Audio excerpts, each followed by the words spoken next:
Modul 1.4 Aksi Nyata Budaya Positif. Pendidikan Guru Penggerak Angkatan 8. Perkenalkan, nama saya Hani Rafiko Eskom, Fasilitator Bapak Muhammad Sadik SPD, Pengajar Praktik Niputu Eka Sulistiawati SPD MPD.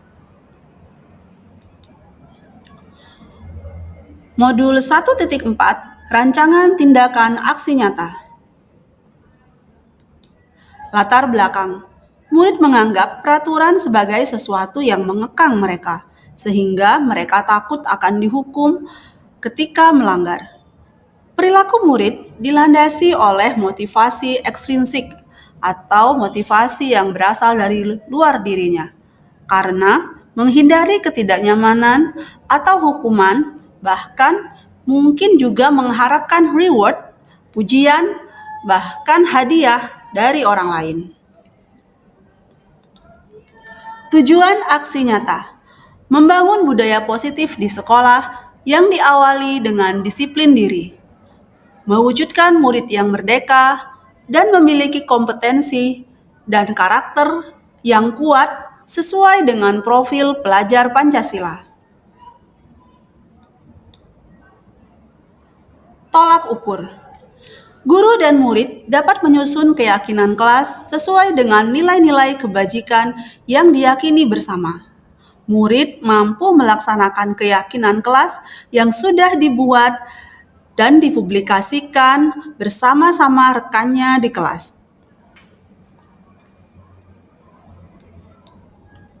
Lini masa tindakan.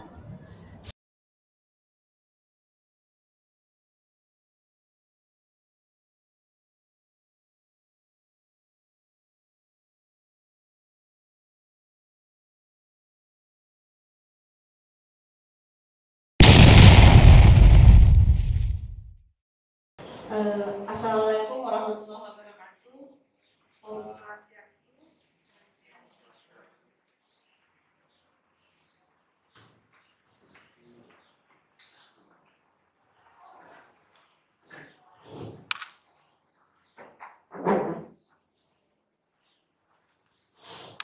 Assalamualaikum warahmatullahi wabarakatuh.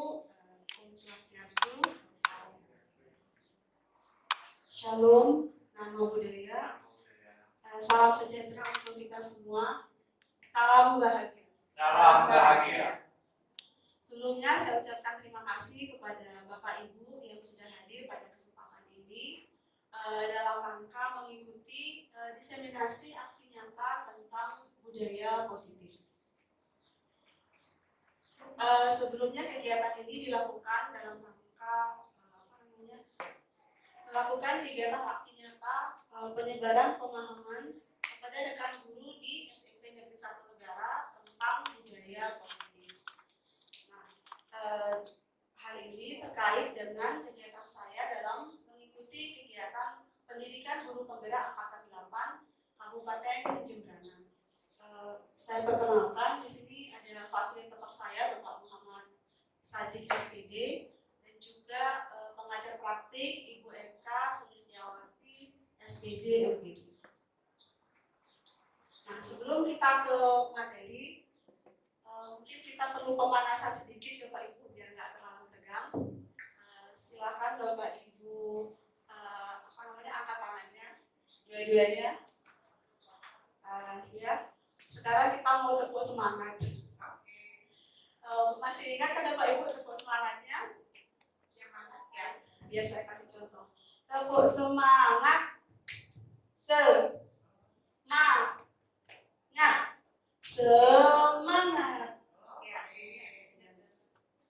ayo kita mulai. Tepuk semangat.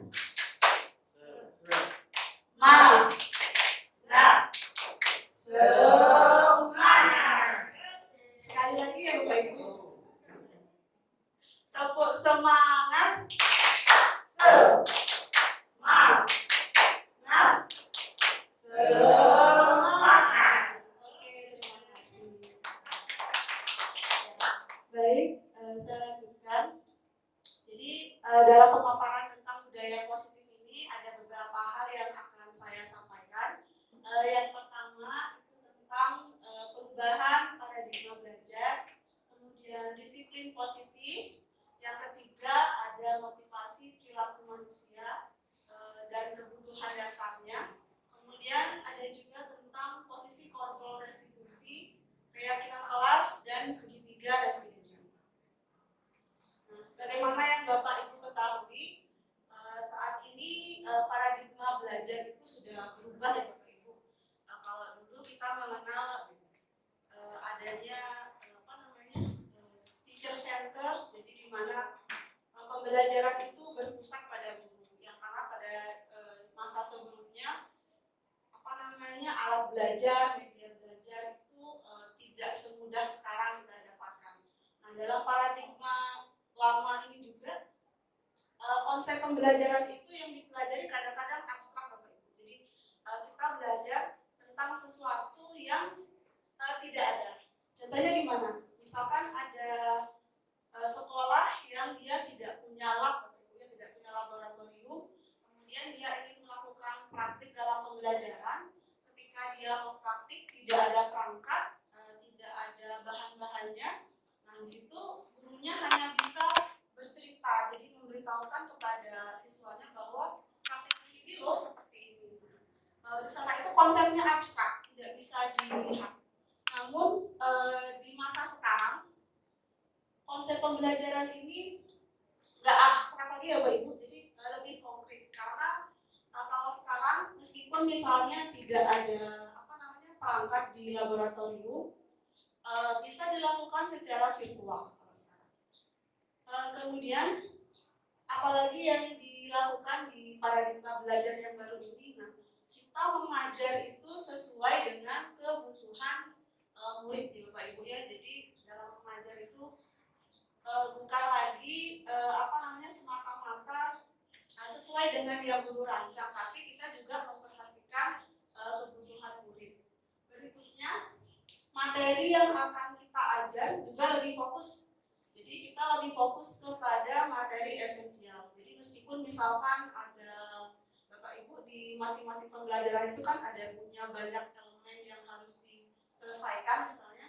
Nah, nanti itu bisa disesuaikan tujuan pembelajarannya bisa Bapak Ibu rancang sendiri nanti sampai di mana materinya akan diselesaikan.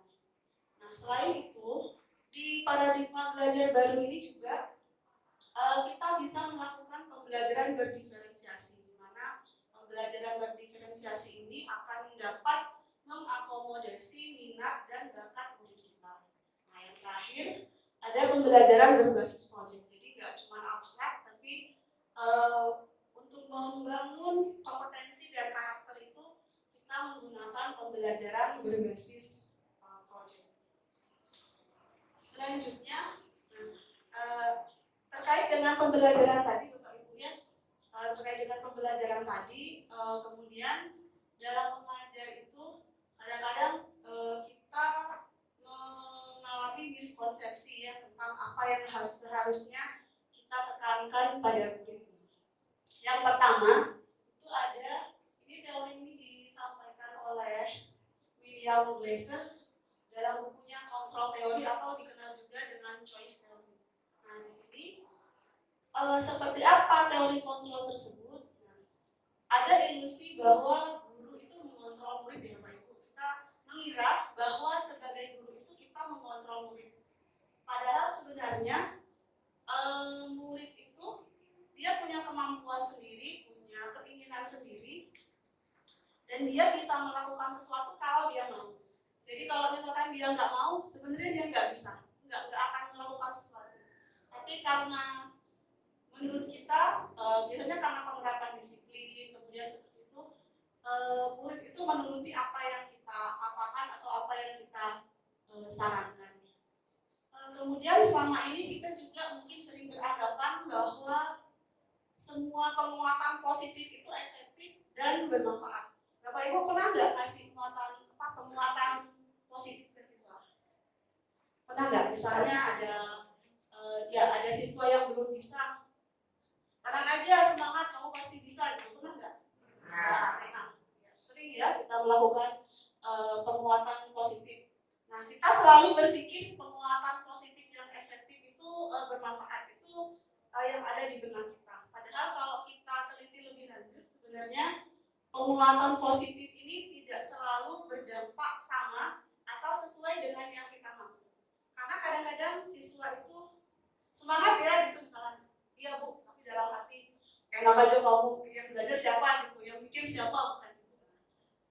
Tapi sebagai guru kan kita tidak, kadang-kadang nggak sampai ke sana berpikirnya, karena kita fokusnya adalah memberikan penguatan sesuai yang kita hadapi terhadap murid. Kemudian ini juga kita sering termasuk dilakukan kadang-kadang oleh Bapak Ibu guru ya, kita memberikan kritik yang membuat orang merasa bersalah. Tapi tujuan kita, dalihnya itu kita tujuannya untuk menguatkan karakter Bapak Ibu. Misalnya gimana ya? Kalau kita, misalkan ada siswa yang terlambat datang ke sekolah. Kamu terlambat ya datang ke sekolah gitu. Memangnya kamu nggak tahu kalau sekolah itu masuknya jam 7 gitu. Sebenarnya dari penyampaian itu, kalau kita lihat dari konteks kalimatnya, dari katanya, sebenarnya kita nggak ngomong yang salah kan? Memang sekolahnya masuk jam 7, memang seperti itu. Tapi sebenarnya itu kira-kira kalau muridnya digituin kesel nggak? Ya bisa jadi kesel ya. Mungkin dia punya alasan sendiri kenapa dia bisa terlambat. Nah, salah satunya seperti itu. Yang selanjutnya, kadang-kadang kita berpikir kan sebagai orang dewasa itu kita punya hak untuk memaksa orang. Artinya gini, saya sebagai orang yang lebih tua, kemudian terhadap murid itu mengatakan kamu harus patuh sama saya.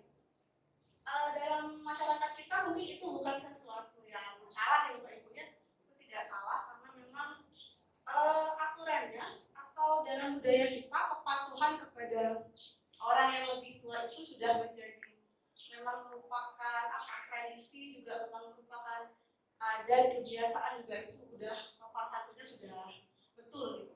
Tapi mungkin yang kurang diperhatikan dari hal ini, hak kita untuk dihormati itu kadang-kadang itu menimbulkan paksaan bagi diri siswa. Misalkan setiap ketemu guru, pagi Pak, padahal sebenarnya mungkin di hatinya dia tidak ingin mengucapkan itu dengan cara yang mungkin ada yang mewajibkan harus membungkuk atau harus bersalaman seperti itu. Karena anak-anak kan juga punya caranya untuk mengekspresikan rasa hormatnya kepada guru. Nah, kemudian kita kalau kita menerapkan aturannya yang sesuai, berarti penyampaiannya harus lebih positif kepada anak supaya tidak ditanggapi sebagai pemaksaan. Seperti itu. Selanjutnya, bagaimana kita merubah dari yang tadi itu, dari kontrol jadi stimulus respon. Jadi mungkin selama ini yang kita lakukan adalah memberikan akibat positif atau memberi reward. Kita punya pemikiran, jadi ada teori namanya stimulus respon. Itu menurut Stephen R. Covey itu, stimulus respon itu apabila stimulus memberikan akibat yang positif atau memberi reward, maka respon terhadap stimulus tersebut akan diulangi pada kesempatan lain di mana stimulus yang sama timbul. Ini sudah menjadi keyakinan banyak orang sejak dulu ya Bapak Ibu ya. Artinya begini, stimulus itu kan rangsangan, kemudian respon itu reaksinya atau tanggapannya terhadap sesuatu. Jadi misalnya begini, kalau nanti kita mungkin sering bilang ke anak kita, kalau nanti kamu dapat juara, ibu kasih hadiah gitu misalnya. Nah, itu termasuk dari stimulus ya, jadi rangsangannya ada hadiah, terus nanti responnya anak itu melakukan dengan tindakan atau pikirannya, dia berpikir bahwa saya harus dapat juara supaya saya dapat hadiah. Nah, selain hadiah, stimulus yang lain, ujian misalkan. Kalau ada murid yang rajin gitu ya, kita kasih pujian, oh bagus, pinter, atau nanti ibu kasih bintang 5 gitu misalnya. Nah, itu termasuk dari pujian. Atau reward ya, reward yang tadi juga bisa kita berikan kepada murid. Kira-kira menurut Bapak Ibu itu benar atau salah? Benar atau salah kira-kira? Oh benar. Benar. Kalau menurut benar, itu benar ya, tujuannya benar, tapi kira-kira identitas yang didapatkan nanti negatif atau positif? Negatif karena berarti ada kemungkinan kalau nggak diberi hadiah anaknya nggak belajar. Iya, benar sekali. Jadi tujuannya sebenarnya benar, tapi dampaknya itu belum tentu berdampak positifnya, dampaknya bisa negatif karena kita takutnya setiap mau belajar harus dirangsang dulu, harus diberi hadiah dulu, atau harus dipuji-puji dulu. Nah, sekarang bagaimana untuk mengatasi hal ini? Untuk mengatasi hal ini ada namanya teori kontrol. Nah, teori kontrol ini, bila kita ingin membuat kemajuan, jadi kalau kita mau berubah itu sedikit-sedikit, yang perlu kita ubah adalah sikap atau perilaku. Namun bila kita ingin memperbaiki cara-cara utama kita, maka kita perlu mengubah kerangka acuan kita. Jadi yang dipakai dasar itu yang diubah. Bagaimana kita melihat dunia, bagaimana kita berpikir tentang manusia, kemudian paradigmanya diubah, skema pemahaman dan penjelasan aspek-aspek tertentu tentang realitas. Itu yang diubah.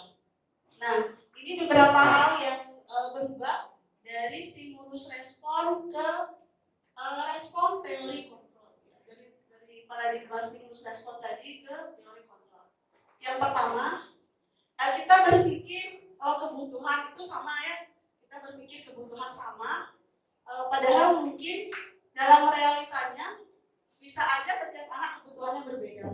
Nah, misalkan seperti tadi, kita minta anak rajin belajar supaya dia supaya dia bersemangat untuk belajar, supaya dia dapat hadiah. Nanti kamu belajar rajin itu pasti hadiah. Padahal dalam hatinya dia belum tentu butuh hadiah ya. Mungkin aja dia sudah banyak punya hadiah, jadi nggak perlu dikasih hadiah lagi. Atau yang kedua, semua orang melihat hal yang sama, padahal belum tentu ya semua orang melihat hal itu dengan kacamata atau perspektif yang sama. Yang berikutnya, kadang-kadang kita mencoba mengubah pandangan orang sama dengan kita. Misalnya gini, anak-anak rambutnya dipotongnya ke sini aja gitu biar ganteng. Seolah-olah kalau dipotongnya sebelah sini nggak ganteng gitu ya. Padahal kan mungkin mereka punya pendapat yang berbeda dengan kita. Nah, kemudian orang lain bisa mengontrol saya.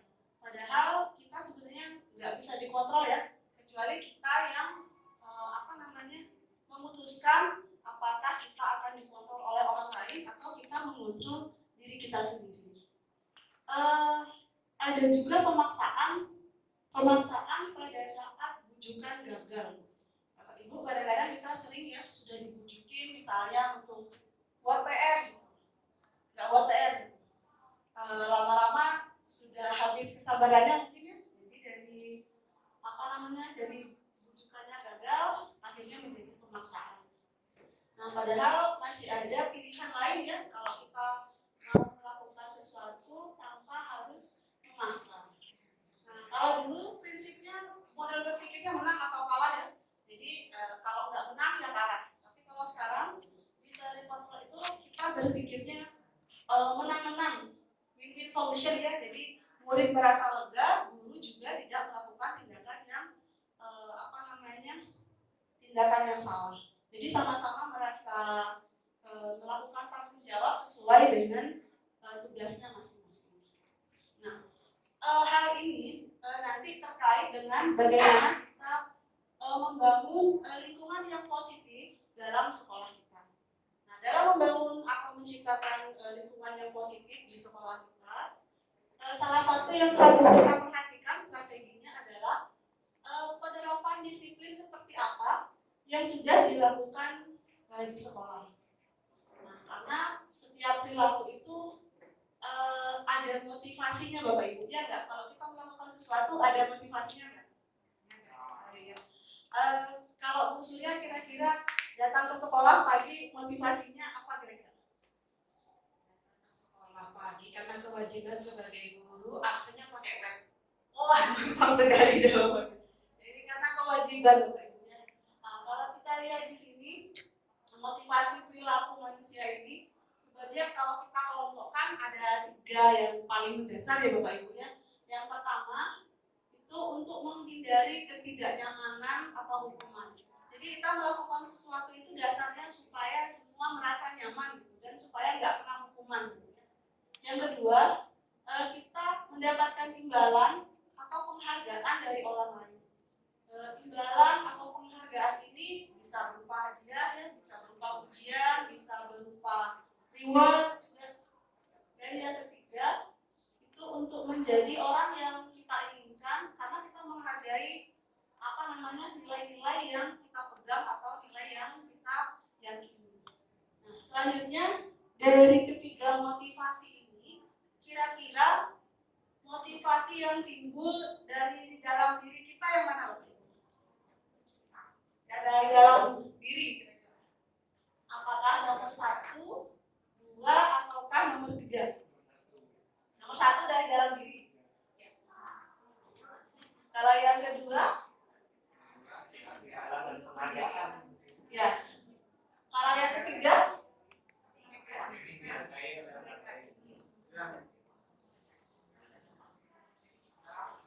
ya jadi baik siswa maupun guru ya, dalam perilakunya itu manusia secara umum dia punya 3 motivasi dasar ya, yang menggerakkan dia untuk melakukan hal tersebut.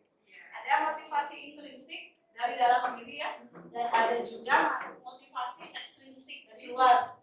Jadi kalau misalkan dikasih hadiah, dikasih ujian, itu dari dalam atau dari luar? Yang ngasih hadiah dari luar. Kemudian kalau dapat imbalan, dapat penghargaan, dari dalam atau dari luar? Dari luar juga ya. Yang terakhir ini ya, yang ketiga ini ya. Jadi kita nggak mengharapkan imbalan, tidak mengharapkan penghargaan, nggak takut karena mau dihukum ya.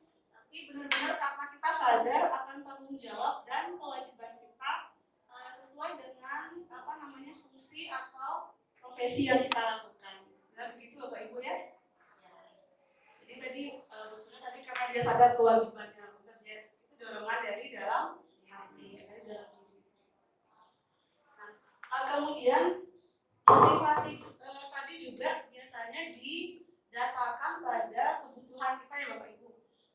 Kita melakukan sesuatu itu biasanya karena sebuah alasan.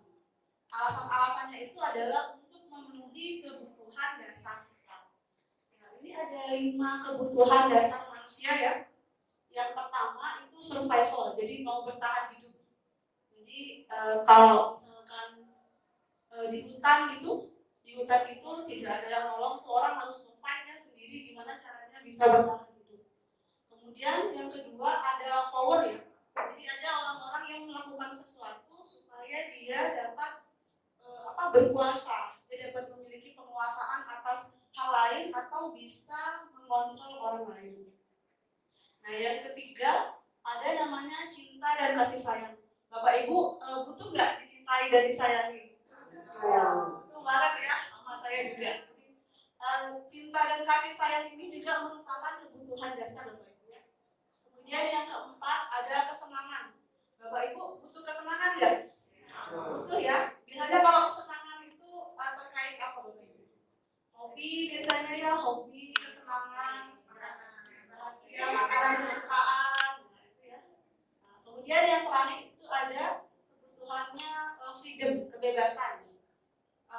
Kebutuhan akan kebebasan ini juga penting ya Bapak Ibu. Jadi kita merasa tidak terikat dengan sesuatu hal. Nah, saya ada kasus. Nah, misalkan di kelas ada murid yang lagi nyanyi-nyanyi, terus ditegur sama bapak ibu gurunya. Nah, muridnya nih kecewa dia ya, sampai dia bilang, kok ibu gitu sih, kan saya suka nyanyi. Kira-kira murid ini dia butuh apa kira-kira dari 5 kebutuhan dasar ini? Dia butuh apa? Ya. Butuh apa dia? Iya, dia butuh bebas ya, mungkin dia nggak mau dibatasi. Orang saya tetap belajar, tapi saya maunya sambil nyanyi gitu ya, nggak apa-apa kan gitu misalnya. Atau dia maunya senang-senang aja ya, sambil nulis, sambil bersenandung. Atau apa lagi? Love and belonging juga bisa ya. untuk kasih sayang. Jadi dia mau diperhatikan sama teman-temannya gitu misalnya. Ya itu juga boleh dilakukan. Nah, tapi yang paling penting Bapak Ibu ya dari hal-hal tadi itu terkait makna disiplin tadi. Bapak Ibu tahu disiplin itu erat kaitannya dengan apa? Waktu ya, disiplin terhadap waktu, aturan gitu ya Bapak Ibu ya. Nanti disiplin ini untuk menjadi disiplin positif itu erat kaitannya dengan disiplin diri.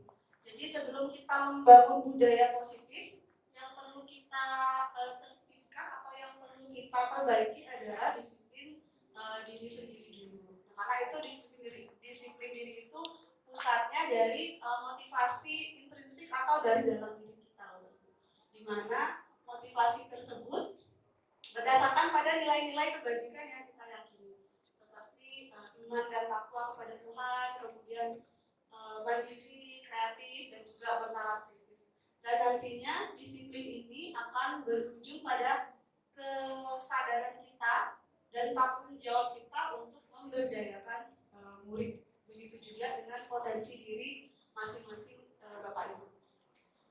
Selanjutnya tujuan pendidik ini adalah kita menciptakan anak-anak yang memiliki disiplin diri sehingga mereka bisa berperilaku dengan mengacu pada nilai-nilai kebajikan universal dan memiliki motivasi intrinsik ya, dari dalam.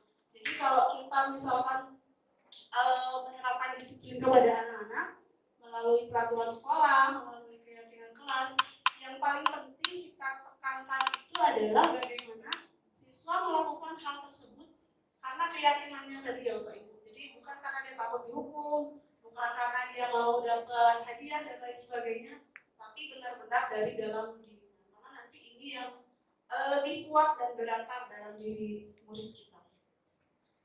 Nah, selanjutnya kita akan membahas tentang hukuman, kemudian konsekuensi dan restitusi. Jadi dalam menangani murid di kelas, di sekolah, kita sering mengalami hal-hal seperti di depan ini ya Bapak Ibu ya. Misalkan memberikan hukuman, kemudian konsekuensi dan ada restitusi. Bapak Ibu, hukuman itu contohnya begini. Misalkan ada siswa datang terlambat, sudah datangnya telat, nggak bawa dasi. Kalau sesuai peraturan, ada nggak di peraturan sekolah bahwa nggak bawa dasi itu hukumannya apa? Gitu, ada nggak? Sebenarnya bukan hukuman, tapi poin daripada buku saku. Oh, terkait dengan buku sakunya. Nah, kalau kita menerapkan sesuai peraturan itu, berarti kira-kira dia termasuk hukuman, konsekuensi, atau restitusi, Bapak? Di tayangan ini saya sudah tampilkan masing-masing cirinya ya. Jadi kalau hukuman itu ciri-cirinya dilakukan secara spontan, kemudian hukumannya bisa berupa fisik atau psikis, kemudian muridnya tidak tahu apa-apa atau tidak dilibatkan. Itu kalau hukuman. Kalau terencana, dia biasanya sudah disepakati, Bapak Ibu, sudah disepakati, muridnya tetap nggak nyaman, dan gurunya berperan sebagai pengawas atau mengawasi. Dan yang terakhir ada restitusi ya. Kalau restitusi itu merupakan pilihan dari di antara pemberian hukuman dan konsekuensi ini. Hasil yang kita dapatkan nanti, masalahnya terpecahkan, siswa belajar tanggung jawab dan dia menjadi pribadi yang lebih kuat dari sebelumnya. Nah, kita kembali ke kasus yang tadi ya. Kasus yang tadi siswanya datang terlambat, tidak pakai dasi, ditulis di buku saku tadi ditulis di buku saku sebagai catatan itu berarti termasuk hukuman, konsekuensi atau restitusi. Ya benar sekali Bapak Ibu, itu termasuk di konsekuensi karena pada waktu sebelumnya itu sudah kita sepakati ya bersama murid bahwa ada peraturan-peraturan yang kalau dilanggar anak-anak punya tanggung jawab untuk atau konsekuensi untuk terhadap perbuatan yang dilakukan tersebut. Nah, berikutnya apa posisi kontrol guru dalam beberapa kasus berikut ini. Coba Bapak Ibu amati kasus-kasus tersebut. Nanti saya akan minta beberapa untuk menjawab. Yang pertama, kasus yang pertama, ada siswa bermain saat pelajaran bahasa Inggris. Mohon maaf, ini saya belum lengkap tulisnya, saya tambahkan. Siswa bermain saat pelajaran bahasa Inggris, lalu gurunya meminta dia belajar di luar kelas. Kira-kira gurunya dalam hal ini bertindak sebagai apa? Atau mengambil posisi guru sebagai apa? Apakah sebagai pemantau, penghukum, pembuat rasa bersalah, manajer, atau teman? Untuk kasus yang pertama. Jadi ada siswa saat pelajaran bermain. Dari sini aja kan? Dari sini. Baik. Sekarang kita akan melihat apa posisi kontrol guru dalam beberapa kasus berikut. Bapak Ibu bisa lihat di sini ada beberapa kasus yang saya tayangkan. Nanti Bapak Ibu bisa memilih apakah peran guru dalam kasus-kasus ini sebagai pemantau, sebagai teman, ataupun sebagai manajer. Kemudian yang pertama bisa kita lihat yang ini, siswa bermain saat pelajaran bahasa Inggris, lalu gurunya meminta dia belajar di luar kelas. Kira-kira dari kasus ini guru tersebut bertindak sebagai apa? Atau guru tersebut posisi kontrolnya sebagai apa?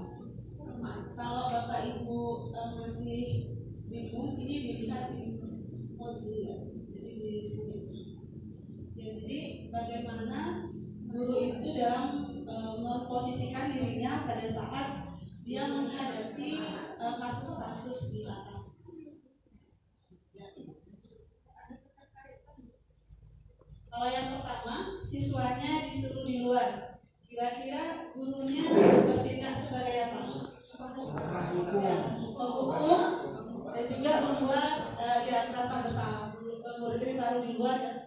Kemudian kalau yang kedua, sudah berkali-kali Bapak kasih tahu kamu masih aja bolos. Kira-kira yang mana? Ya, jadi udah berkali-kali dia dikasih tahu masih aja dia bolos. Ya, dia gurunya sebagai pemantau dan juga membuat rasa bersalah bagi murid tersebut. Kemudian yang ketiga, ini Bapak gurunya lebih baik ngomongnya, ayo dong belajarnya yang rajin supaya kamu dapat mengejar ketinggalan.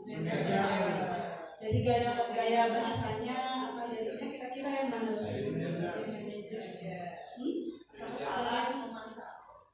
Ayo dong belajarnya yang rajin supaya baik Bapak Ibu, kita lanjutkan. Tadi kita sudah memutuskan ya kalau yang tadi kasus kedua itu sudah berkali-kali Bapak kasih tahu kamu masih aja bolos. Nah itu guru mengambil peran sebagai apa tadi Bapak Ibu? Membuat rasa bersalah. Sekarang yang ketiga, ayo dong belajarnya yang rajin supaya kamu gak ketinggalan. Ngomongnya santai terus bilangnya, ayo dong belajar rajin supaya gak ketinggalan. Kira-kira itu guru menerapkan posisi sebagai teman ya Bapak Ibu ya. Jadi kita bertindak sebagai teman dari murid kita. Jadi kita tidak menempatkan diri kita lebih tinggi dari mereka, tapi kita sama jadi sebagai teman. Untuk kasus yang keempat, kamu tahu konsekuensinya. Nanti bangku yang rusak diperbaiki ya. Kira-kira kalau seperti itu gurunya mengambil posisi sebagai apa? Sebagai pemantau ya, karena pemantau ini dia menerapkan atau dia melaksanakan peraturan yang sudah disepakati. Jadi kalau sebagai pemantau itu gurunya menerapkan peraturan atau jadi siswa atau murid juga udah tahu ya konsekuensinya dia apa. Misalkan kalau dia merusak barang, dia harus memperbaiki atau mengganti. Baik, untuk yang terakhir, apakah kamu tahu kesalahan kamu? Jadi ketika Bapak Ibu guru bertanya kepada murid, jadi sebelum memutuskan konsekuensi apa yang akan diberikan kepada murid, tapi Bapak Ibu guru kemudian bertanya terlebih dahulu apakah muridnya tahu kesalahan yang sudah dilakukannya. Artinya Bapak Ibu guru melibatkan murid tersebut dalam pengambilan keputusan terhadap tindakan yang dia lakukan. Nah, kira-kira di sini Bapak Ibu guru berperan sebagai apa? Sebagai manajer. Dari 4 posisi kontrol ini, yang melibatkan murid dalam pengambilan keputusan adalah yang sebagai manajer. Nah, untuk lebih jelasnya Bapak Ibu, jadi posisi kontrol restitusi ini kenapa dipilih tadi? Karena guru itu perlu meninjau kembali penerapan disiplin di ruang kelas kita selama ini, apakah sudah efektif, berpusat, memerdekakan dan memandirikan murid. Kenapa kita harus melakukan hal tersebut? Nah, penjelasan dari 5 posisi kontrol tadi, yang pertama, ketika guru bertindak sebagai penghukum, cirinya atau tindakan yang dilakukan itu biasanya guru itu memberikan hukuman, baik berupa fisik maupun verbal ya. Jadi dari kata-katanya juga bisa menghukum. Kemudian itu disampaikan dengan nada suara yang tinggi biasanya atau agresif. Kemudian dampak yang ditimbulkan kepada murid kita dari posisi kontrol ini biasanya siswanya memiliki rasa dendam atau rasa tidak suka terhadap guru tersebut dan tindakan yang dilakukannya. Yang kedua, ada posisi kontrol guru sebagai pembuat merasa bersalah. Jadi kalau pembuat merasa bersalah ini biasanya gurunya nggak teriak-teriak ya, tapi dia bicara dengan lemah lembut, dengan hati yang halus. Misalkan kayak gini, kamu kok lagi begitu, kamu nggak kasihan sama ibu? Ngomongnya lembut ya, tapi isinya mungkin akan menyinggung perasaan murid kita. Nah, dalam posisi sebagai pembuat rasa bersalah ini, dampaknya terhadap siswa atau murid, bisa murid tersebut akan merasa bersalah, kecewa, atau bisa jadi juga dia akan tertekan. Jadi meskipun kita menyampaikannya dengan lemah lembut, tapi kontennya, isinya dari percakapan kita itu mungkin akan membuat dia merasa kok saya kayak gini, kenapa saya tidak bisa berbuat lebih baik gitu misalkan. Jadi kemungkinannya itu dampaknya adalah membuat siswa merasa kecewa. Kemudian kalau kita bertindak sebagai teman, biasanya yang dilakukan guru adalah membujuk ya, jadi membujuk, merayu, dibaik-baikin gitu, terus bersikap ramah dan akrab. Kira-kira kalau ini dilakukan, saya yakin Bapak Ibu pernah melakukan ya, jadi setelah kepada murid itu bertindak sebagai teman dalam bujukan, kita juga berkata-kata ramah gitu. Berhasil nggak Bapak Ibu?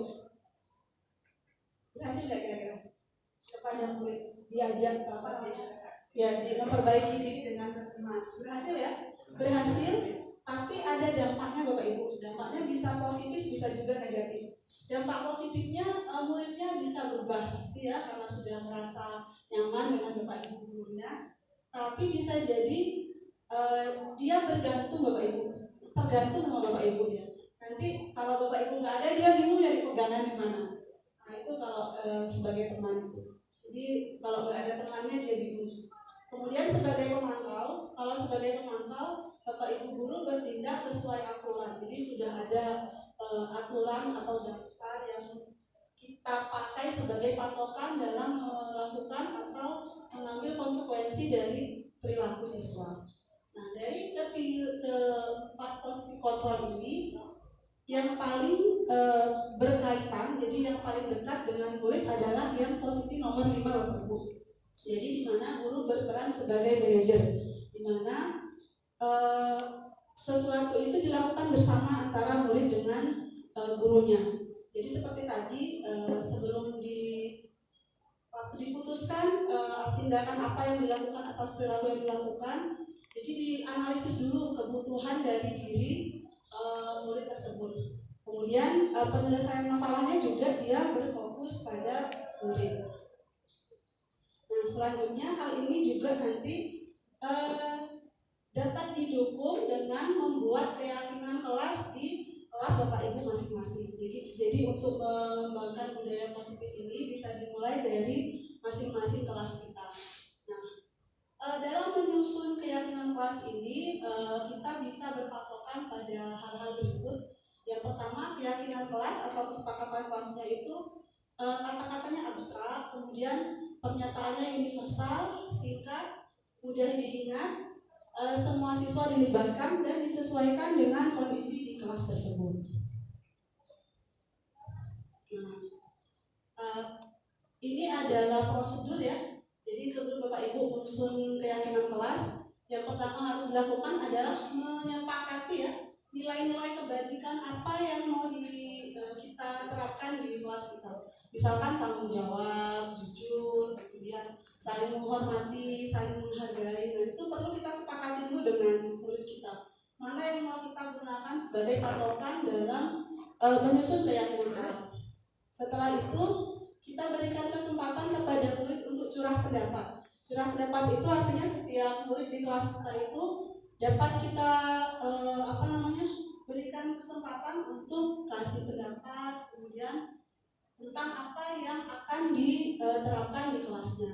Nah, nanti hasil-hasil dari pendapat tersebut dicatat, Bapak Ibu masukannya dicatat, kemudian ditinjau bersama-sama. Jadi setelah yang dilakukan itu ditinjau bersama-sama. Nah, sebelum ditinjau kita perlu mengganti ya kalimat negatifnya. Kalimat negatif itu gimana Bapak Ibu? Jadi dilarang, ada kata tidak boleh. Biasanya itu sering ditemukan ya dalam keyakinan kelas murid kita, menulisnya dilarang membuang sampah gitu misalnya. Itu kalimat negatif ya Bapak Ibu. Kira-kira kalau itu dirubah menjadi kalimat positif gimana? Biar tidak ada kata negatifnya. Ya, jadi bisa kita kalau ada kata-kata seperti itu, misalkan dilarang buang sampah, kita bisa mengganti dengan buanglah sampah pada tempatnya seperti itu. Jadi kita harus menghindari penggunaan kata-kata negatif. Kemudian kata-kata atau nilai-nilai yang sudah disepakati tersebut nanti dikaji bersama-sama dengan warga di kelas.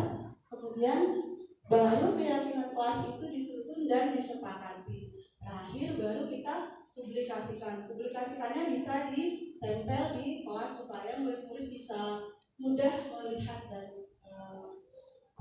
membacanya. Nah, berikutnya ini adalah segitiga restitusi ya Bapak Ibu. Jadi bagaimana kita melakukan atau bagaimana kita menangani permasalahan siswa yang tadi. Jadi kalau misalkan ada siswa yang bertengkar atau mengalami masalah di sekolah, restitusi ini bisa menjadi pilihan agar Bapak Ibu tidak menjadi penghukum atau membuat rasa bersalah. Sebelum saya ke sini, saya akan tayangkan video dulu.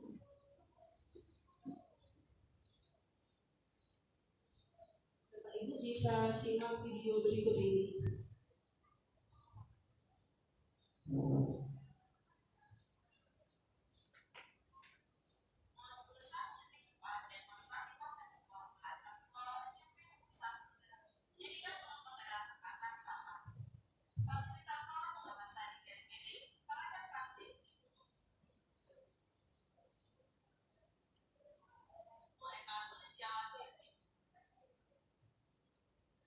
Praktik segitiga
Praktik segitiga restitusi. Kasus 1.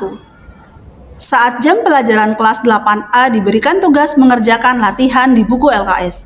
Bagas tidak mengerjakan tugas, dia justru bermain bola kertas yang di dalamnya diisi batu. Tanpa sengaja bola itu mengenai vas bunga. Vas itu pecah menimbulkan suara keras hingga siswa-siswa yang lain terkejut. Temannya pun melaporkan kejadian itu kepada wali kelas mereka. Lalu Bagas dipanggil agar menemui wali kelas. Halo Bagas. Ya. Bagas sudah tahu kan tadi Ibu panggil ke sini. Ibu sudah dengar kamu katanya mecahin vas di kelas ya? Iya. Berarti apa yang disampaikan temanmu tadi benar ya Bagas? Benar. Iya. Boleh aja kamu main di kelas. Apa namanya? Ibu juga suka main. Tidak apa-apa Bagas, kan kita tahu namanya kita manusia ya, pasti pernah melakukan kesalahan. Kalau Ibu boleh tahu, kenapa Bagas main bolanya di kelas? Yang tugas yang ibu kasih udah selesai, ini kan bosan kamu ngapain lagi nggak ada ngapain lagi di kelas. Bagas, masa kamu nggak punya cara lain untuk apa namanya selain main bola di kelas? Nggak tahu bu, saya bingung aja mau ngapain lagi. Kalau menurut Ibu, daripada main bola, mungkin kamu bisa lihat-lihat materi pelajaran selanjutnya. Atau kamu juga bisa pergi ke perpustakaan. Nah, kira-kira untuk vas yang pecah itu bagaimana, Bagas? Saya akan tanggung jawab untuk beli vas yang baru. Baik Bagas, terima kasih ya atas penjelasan kamu tadi. Nah, dengan Bagas mau bertanggung jawab atas perbuatan Bagas yang tadi, itu artinya Bagas sudah melaksanakan keyakinan kelas kita.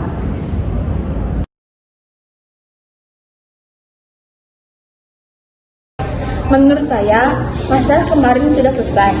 Saya senang karena gak dihukum dan setuju cara penyelesaian bunya. Lain kali saya tidak bermain di kelas atau bermain bola. Terima kasih.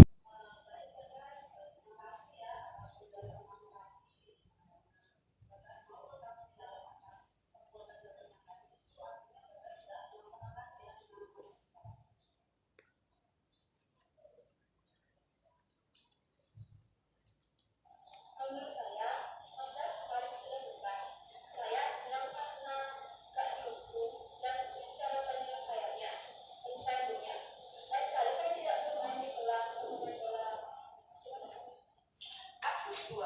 Bila anak yang rajin dan pintar, dia juga punya penampilan.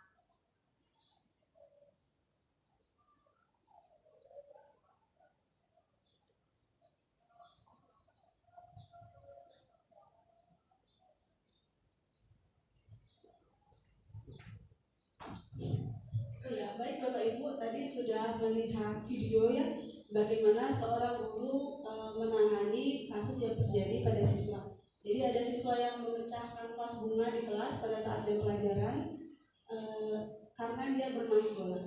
Nah, dari tayangan tadi Bapak Ibu bisa melihat guru tersebut sudah mempraktikkan segitiga restitusi.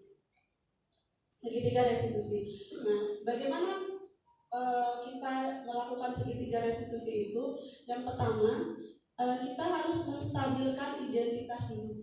Mungkin Bapak Ibu ada yang masih ingat dari tayangan tadi di mana gurunya menstabilkan identitas. Jadi murid tersebut harus diberikan pemahaman dulu bahwa dia melakukan kesalahan seperti apa. Jadi langkahnya adalah menstabilkan identitas, kemudian dalam teori kontrol itu kita harus menekankan bahwa semua orang itu pernah melakukan kesalahan. Jadi kalau ada sesuatu yang bersalah, jangan langsung di-judge gitu Bapak Ibu ya. Jadi distabilkan dulu dengan cara salah satunya itu adalah dengan mengatakan bahwa setiap orang itu mungkin pernah melakukan kesalahan karena tidak ada yang luput dari kesalahan. Nah, setelah siswa memahami stabil identitasnya, dia tahu posisinya di mana, langkah kedua yang dilakukan adalah validitas tindakan salah.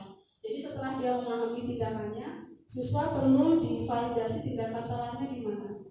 Jadi kita mungkin perlu mencari tahu Bapak Ibu, kira-kira alasan siswa melakukan hal tersebut apa? Karena tadi di depan kita sudah membahas juga ya bahwa setiap perilaku itu memiliki tujuan atau alasan, dan di antara tujuannya itu adalah untuk memenuhi kebutuhan dasar tadi yang perlu dipahami oleh guru. Nah setelah itu terakhir baru kita perlu menanyakan keyakinan guru. Jadi setelah siswa tadi melakukan kesalahan, kita tanyakan kembali. Jadi posisi sebagai manajer ditanyakan kembali kepada siswanya, kamu tahu kamu sudah melakukan ini, apa yang bisa kamu lakukan untuk memperbaiki kesalahan kamu tadi. Nah, itu ada di posisi menanyakan keyakinan kelas. Jadi kita semua punya motivasi untuk melakukan atau bertanggung jawab terhadap perbuatan yang sudah dilakukan. Nah, baik Bapak Ibu, demikian presentasi dari saya. Jika ada pertanyaan bisa disampaikan. Terima kasih.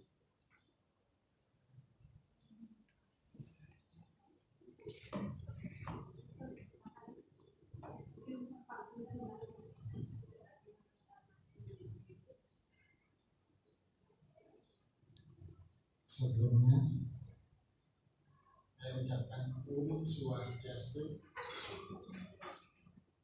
Baik.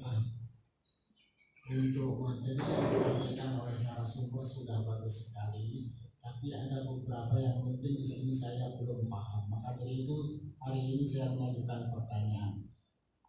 Yang pertama, mungkin mudah-mudahan teman yang lain juga ikut. Apa tip-tip menyusun keyakinan kelas yang sesuai untuk siswa kita? Terima kasih dulu. Selanjutnya yang kedua, kita sudah mulai dengan kurikulum merdeka. Ada beberapa guru mungkin yang di kelas 8 kurang meyakini. Terus sekarang pembelajaran berubah. Untuk menimbulkan budaya positif ini, apa yang harus dilakukan oleh guru tersebut? Terima kasih. Baik, terima kasih kepada Pak Putu atas pertanyaannya tadi. Tadi pertanyaan yang pertama, bagaimana kita menyusun keyakinan kelas dan tipsnya bagaimana? Yang terpenting dalam menyusun keyakinan kelas itu Bapak Ibu, kita harus menyepakati dulu ya dengan murid kita di kelas, nilai-nilai apa yang akan mereka pegang atau akan mereka yakini untuk mereka lakukan atau tidak lanjuti di kelas mereka. Nah setelah itu yang kedua, pastikan mereka semua punya bisa mencurahkan pendapat atau keinginan mereka yang ingin mereka terapkan di kelas tersebut. Nah setelah semuanya bisa berpendapat, nanti disaring dulu ya, kan tidak semua saran dan ide bisa diterima. Jadi kita saring dulu bersama-sama, kita tinjau ulang sebelum nantinya kita sepakati dan kita publikasikan di kelas. Yang terpenting adalah keyakinan tersebut tidak bertentangan dengan aturan-aturan yang sudah ada. Jadi sesuai kesepakatan kelas tersebut. Kemudian pertanyaan yang kedua tadi, bagaimana guru yang mengajar di kelas 8 gitu tapi belum terbiasa dengan kurikulum merdeka dan dia ingin melakukan atau menerapkan budaya positif seperti yang sudah dibahas tadi. Baik, bagus sekali pertanyaannya Bapak. Jadi sebenarnya kalau kita pahami dari awal ya, apa poin-poin yang ada di presentasi tadi, secara umum sebenarnya hal-hal tersebut saya yakin sudah ada dan sudah pernah dilakukan oleh Bapak Ibu. Kemudian kadang-kadang yang menjadi kita berubah itu mungkin karena situasi dan kondisi, jadi mungkin kurang sesuai dengan teori-teori yang dikatakan seperti tadi. Nah kalau Bapak Ibu ingin memulai melakukan budaya positif ini, jelas seperti yang disampaikan tadi, kita bisa mulai dari mendisiplinkan diri kita. Karena dalam kurikulum merdeka itu guru perannya sebagai pemimpin pembelajaran, di mana guru itu tidak hanya menjadi fasilitator pembelajaran, tapi juga menjadi pemimpin pembelajaran. Guru adalah yang bisa diteladani oleh siswa. Jadi setiap perilakunya itu bisa menjadi contoh atau teladan yang baik bagi siswa-siswanya. Mungkin itu yang bisa saya sampaikan. Ada pertanyaan lagi? Silakan Bu Dinda. Baik, terima kasih atas kesempatannya. Di sini saya ingin bertanya mengenai keyakinan kelas. Tadi pada presentasi sudah dijelaskan terdapat beberapa prosedur untuk menyepakati keyakinan kelas. Nah, yang ingin saya tanyakan, mengapa hal tersebut disebut dengan keyakinan kelas, bukan peraturan kelas? Nah, apa perbedaan antara keyakinan dan peraturan kelas? Terima kasih. Oke, baik, terima kasih pertanyaannya dari Bu Dinda tadi. Jadi mengapa keyakinan kelas ya, bukan peraturan kelas? Bapak Ibu, sebagaimana yang kita ketahui, kalau peraturan itu menyangkut pada hal-hal yang kalau peraturan itu biasanya nggak disepakati oleh murid ya, tapi siapa yang menyepakati kalau peraturan kelas? Karena bunyinya peraturan ya, biasanya sudah dari lembaga atau sekolah ya. Jadi dan bentuknya pun biasanya kaku ya. Jadi harus ini nggak bisa dibelokkan. Sedangkan murid kita perlu kenyamanan saat dia belajar di kelas. Makanya yang kita susun bukan peraturan tapi keyakinan supaya murid kita punya punya kebebasan untuk melakukan sesuai hal yang diinginkan, tapi tetap sesuai dengan aturannya, tidak keluar jalur. Jadi mereka sendiri yang mengatur, misalkan di kelas mereka boleh boleh makan di dalam ruangan misalkan, tapi setelah makan mungkin konsekuensinya harus dibersihkan sampahnya atau mejanya harus dikembalikan bersih seperti semula. Jadi kalau kita pakai peraturan itu lebih kaku dan bagi anak-anak itu terlalu menakutkan mungkin bagi mereka. Jadi kalau keyakinan kelas, mereka merasa lebih dihargai karena yang menyusun mereka sendiri. Jadi rasa tanggung jawab untuk melakukan hal-hal tersebut sesuai keyakinan itu akan lebih mudah dimunculkan dari dalam diri mereka. Mungkin itu yang bisa saya sampaikan. Ya, baik, apakah ada pertanyaan lagi? Ya. Oke, kalau tidak ada, terima kasih saya ucapkan kepada Bapak Ibu atas kesediaannya untuk menghadiri aksi nyata yang sudah saya lakukan. Semoga apa yang kita lakukan hari ini, apa yang sudah disampaikan dan sharing yang kita lakukan hari ini bisa bermanfaat dari kita semua. Selamat siang. Sebelum kita tutup acara ini, ayo kita semangati diri kita bersama. Ya. Jadi Bapak Ibu tahu kue ini ya. Kalau huruf O, ya. Huruf W lagi, ya. Jadi saya punya ini ya untuk menyemangati kita hari ini. Ada lagunya ya. Saya nyanyi dulu ya, Bu Ibu ikuti. Oke. Dikasih W, kasih O, kasih W. Wow, keren. Wow, keren gitu ya. Oke, terima kasih. Ayo kita ulang. 1, 2, 3. Dikasih W, kasih O, kasih W. Wow, keren. Ucapan Om Santi Santi.